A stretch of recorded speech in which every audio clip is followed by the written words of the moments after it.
Xbox just had its worst hardware month since 1995. Console sales in the US dropped 70% in November. The thing is basically on life support. So here's the joke. The games have never been better. This is the best Xbox lineup in years, and the hardware nobody is buying barely matters anymore.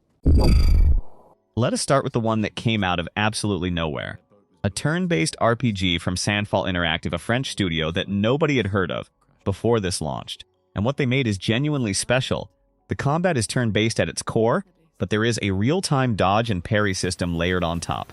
When an enemy winds up for an attack, you are not just watching numbers tick down. You are actively timing your inputs. You are dodging.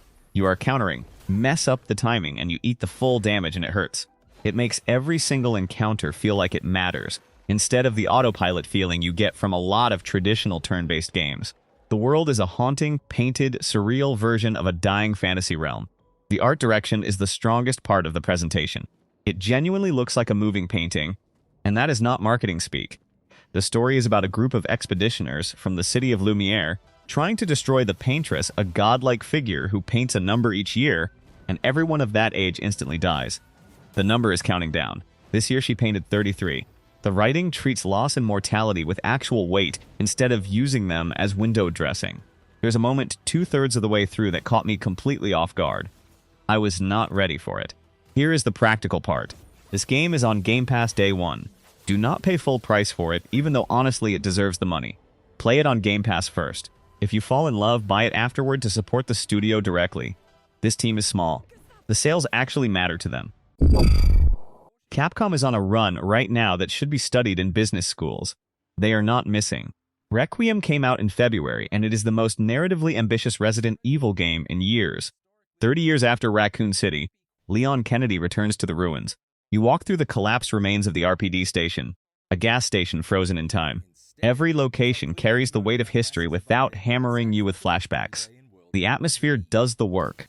The plot follows Leon tracking a scientist with ties to original Umbrella, and a second protagonist named Grace, whose path intersects with Leon's in ways that recontextualize earlier events. The dual structure lets the game alternate between Leon's grizzled, veteran energy and Grace's more urgent, desperate perspective, and the contrast works. The horror is slower and more atmospheric than recent entries. Deliberate, creeping dread with bursts of intense encounter design.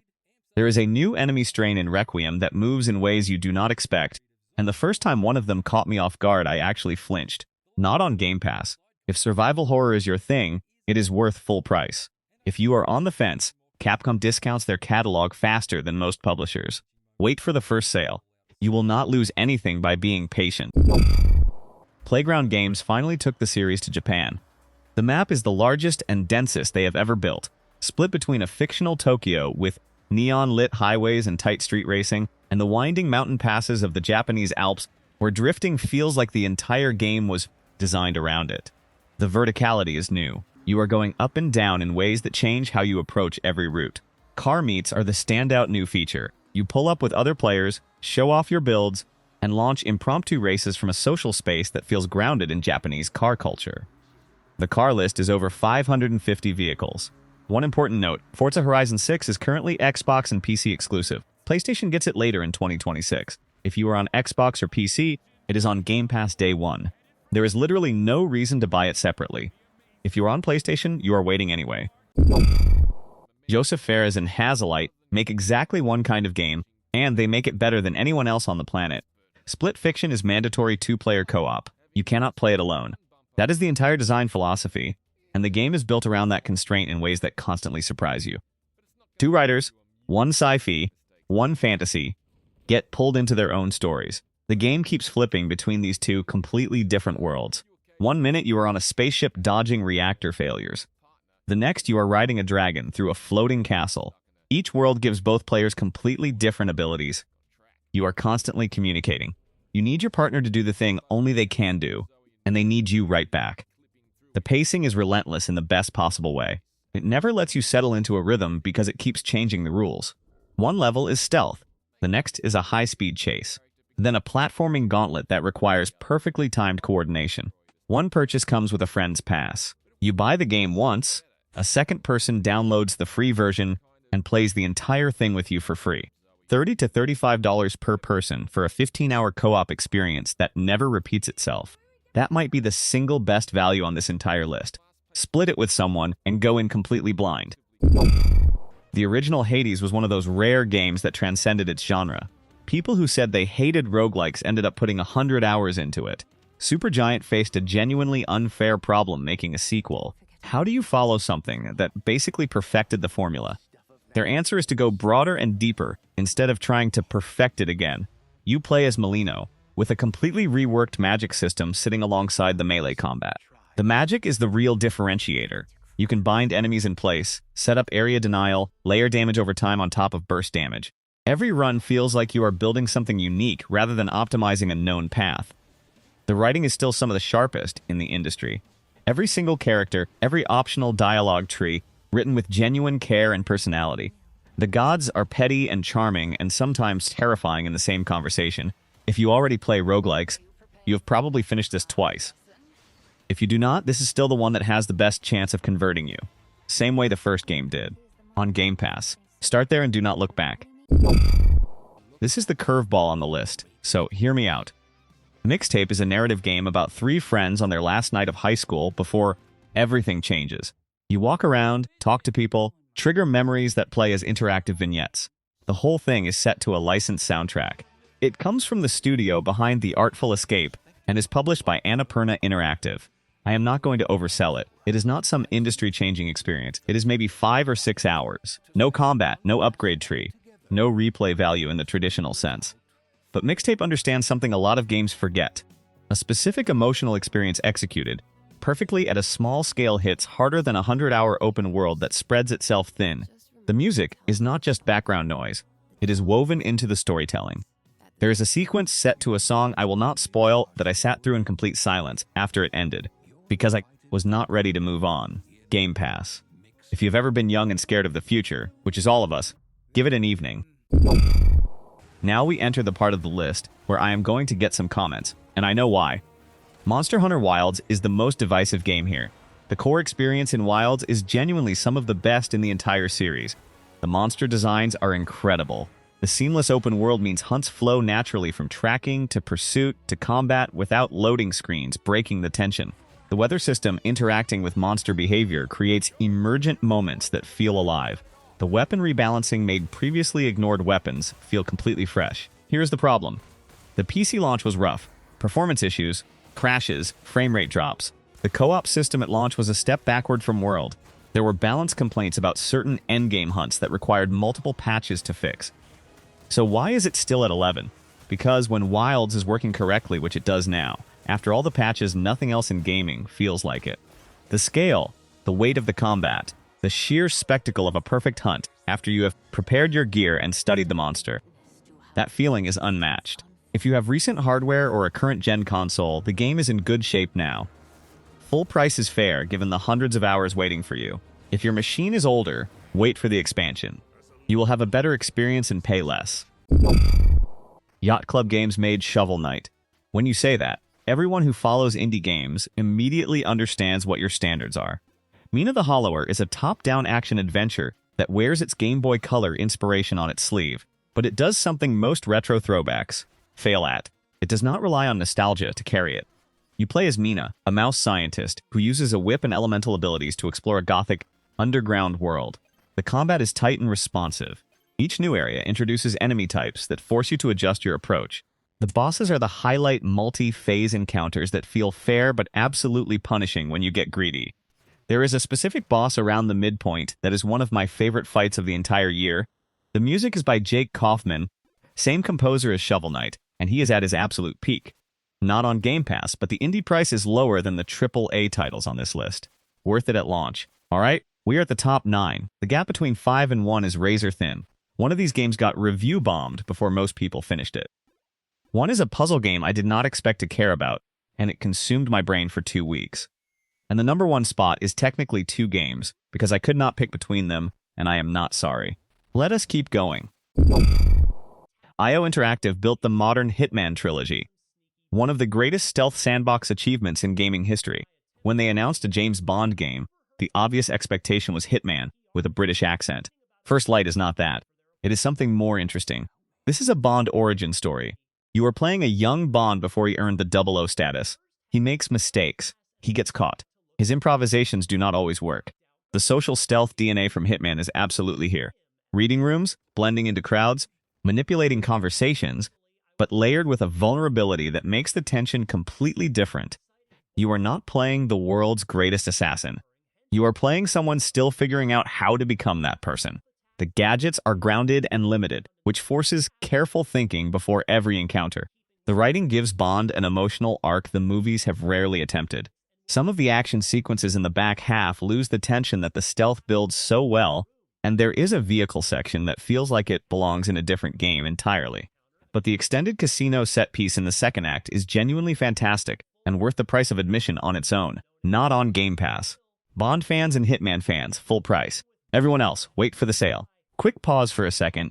If you're enjoying the video so far and you're into gaming lists, upcoming releases, and brutally honest game recommendations, hit that like button. It helps the channel more than you think, and lets me know you want more videos like this. And if you're new here, consider subscribing so you don't miss the next ranking. Alright, back to the games. Crimson Desert spent so many years in development that people stopped believing it was real. Pearl Abyss kept showing it, delaying it, showing it again, until everyone filed it under vaporware. Then it launched and turned out to be genuinely ambitious in ways the open-world genre has. Been playing it safe with for years. The combat is where it separates itself. Not the light attack, heavy attack, dodge roll template that dominates Western open-world games.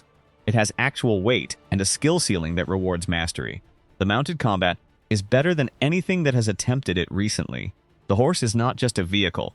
It is part of your combat toolkit, with its own abilities that chain into your ground combat.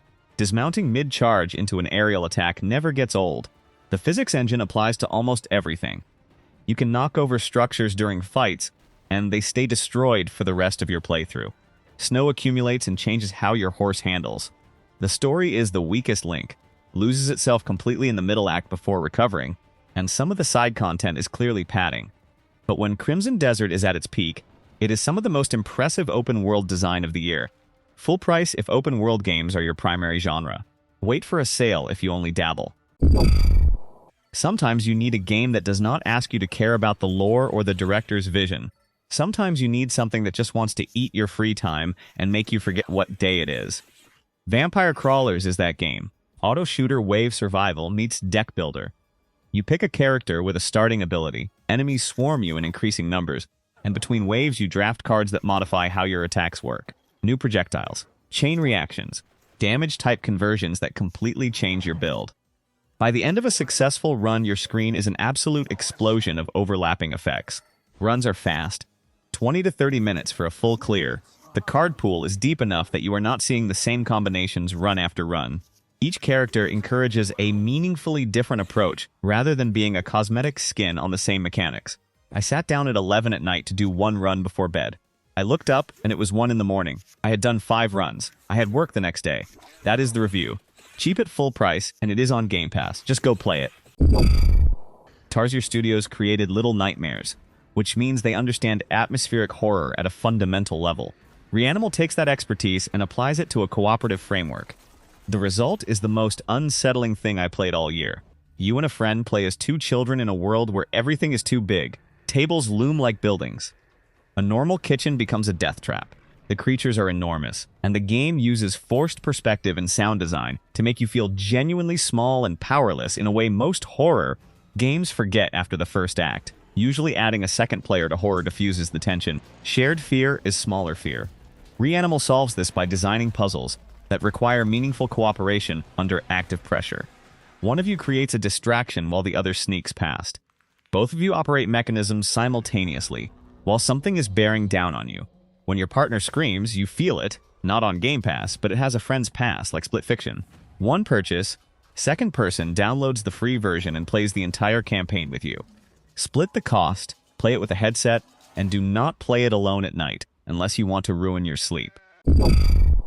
Blueprints is a puzzle game about a mansion that rebuilds itself every day. You draft rooms from a blueprint deck, placing them to build out the layout. Each room has its own rules, clues, items, and secrets. The goal is to reach a specific room deep inside the mansion that requires a precise sequence of conditions to access.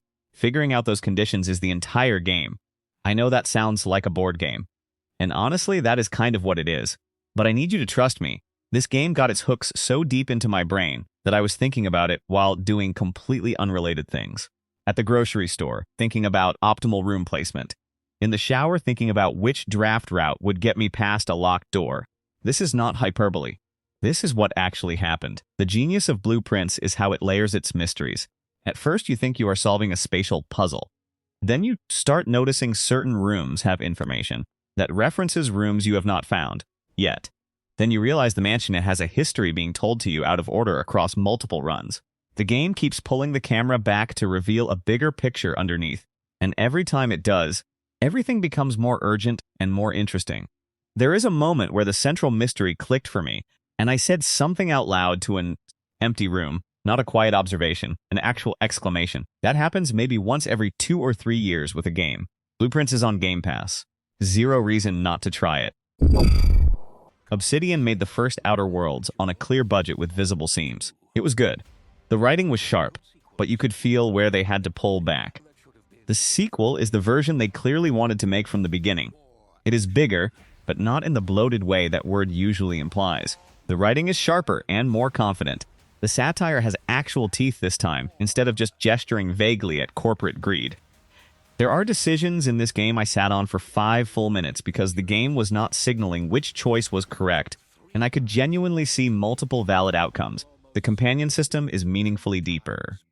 Your crew members have opinions about each other, and those opinions shift based on your actions.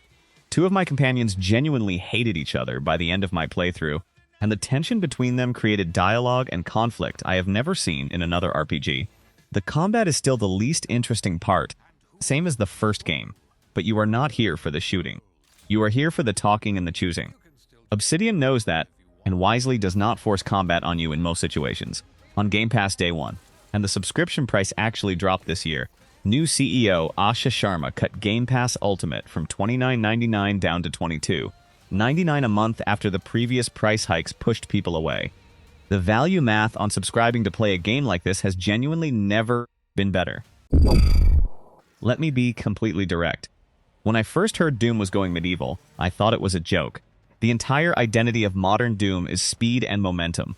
Putting the Doom Slayer in heavy armor with a shield sounded like removing everything that made the formula work. I was wrong. I am genuinely happy to admit it. The Dark Ages takes the run and gun formula and replaces it with something heavier and more deliberate. You stand your ground.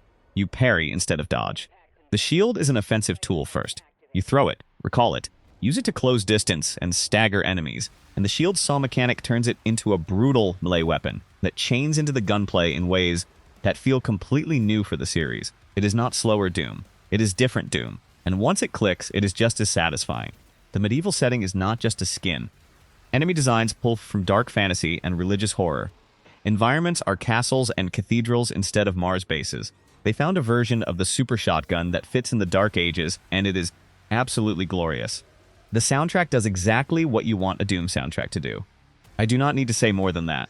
Worth full price with no conditions. And it is on Game Pass. You have no excuse. Go play it tonight.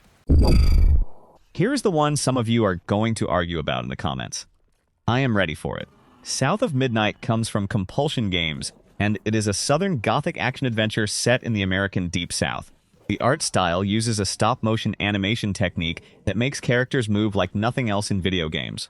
The world is built from bayou landscapes, crumbling plantation houses, folklore creatures pulled from actual regional mythology, and a soundtrack weaving blues and gospel and spirituals directly into the gameplay. At launch, before most people finished the game, a loud section of the internet decided to be angry about it, for reasons that had nothing to do with what the game actually is. I am not rehashing bad faith arguments from people who did not play it. I am telling you what the game actually is. The combat is the weakest part, and I need to say that up front because you deserve honesty. It is functional, it has a rhythm, but it repeats itself, and enemy variety is limited. By the second half, encounters start to blur together. That criticism is fair, and I am not defending against it. But South of Midnight is not trying to be a combat game. It is a story about grief and family, and the weight of history. Set in a world drawing from folklore traditions video games have almost completely ignored. The main character, Hazel, is a young woman searching for her missing mother after a hurricane destroys her home, and what she finds instead is a world of spirits and stories that have been buried for generations. The way the game handles intergenerational trauma without becoming preachy is some of the most mature writing I have seen in a video game this year. Period. The music is not just a soundtrack, it is a mechanic. The score reacts to what you are doing in a way that feels organic rather than scripted. There is a sequence in the third act that combines story, visuals, and music into something that genuinely moved me. If you go in expecting a perfect action game, you will be disappointed, and that is on you. If you go in with an open mind, you might find something genuinely special. I did. That is why it is at number 2. Fight me about it in the comments. Game Pass title. Go in with no expectations. I am cheating, and I do not care. These two games share the number 1 spot because they represent the 2 best things Xbox published all year. They could not be more different, and that is exactly the point. Avowed is Obsidian's first-person fantasy RPG, set in the Pillars of Eternity world, but designed from the ground up to welcome people who have never touched those games. The combat lets you dual-wield anything with anything. Sword in one hand, spell in the other is the default, not a special build you work toward. Freeze an enemy with ice magic and shatter them with a melee strike. The flexibility is real, and the game rewards experimentation constantly. The world of the Living Lands is dense with things to find. You poke at a corner and discover a hidden cave with its own side story. You talk to a random NPC and unlock a quest chain spanning multiple regions. The writing is Obsidian at their best. Dialogue choices matter. Factions have competing agendas that are all defensible. And the central mystery gives the main quest real momentum. People expected a Skyrim killer and got frustrated when Avowed was not that. It was never trying to be that. It is tighter, more focused, and the writing carries it in a way Bethesda games have never really attempted. Smaller, sharper, better for the constraints. Ninja Gaiden 4 is the complete opposite energy. Co-developed by Team Ninja and Platinum Games, and if you know those studios, you know exactly what that combination means. It is fast. It is punishing. It is uncompromising in ways modern games are almost afraid to be. The combat demands precision and pattern recognition, and the willingness to fail repeatedly until you learn. When you finally beat a boss that has been destroying you for an hour, when you execute the sequence perfectly and the victory screen hits, there is nothing like that feeling in modern gaming. That is the list, 17 games. One subscription that costs less than a dinner out. And somehow the platform that is losing the hardware war is putting out the best first-party lineup it has had in years. Make that make sense. Me personally, South of Midnight and Blue Prince are the 2 I keep thinking about weeks after finishing them. Not the biggest games on the list. Not the most technically impressive. Just the ones that stuck. That is usually the better test anyway. If you made it to the end of this video, you clearly care about this stuff as much as I do. So drop your list in the comments. Tell me what your number 1 was. Tell me what I left off. Tell me I am completely wrong about South of Midnight. I have heard it before, and I am not moving.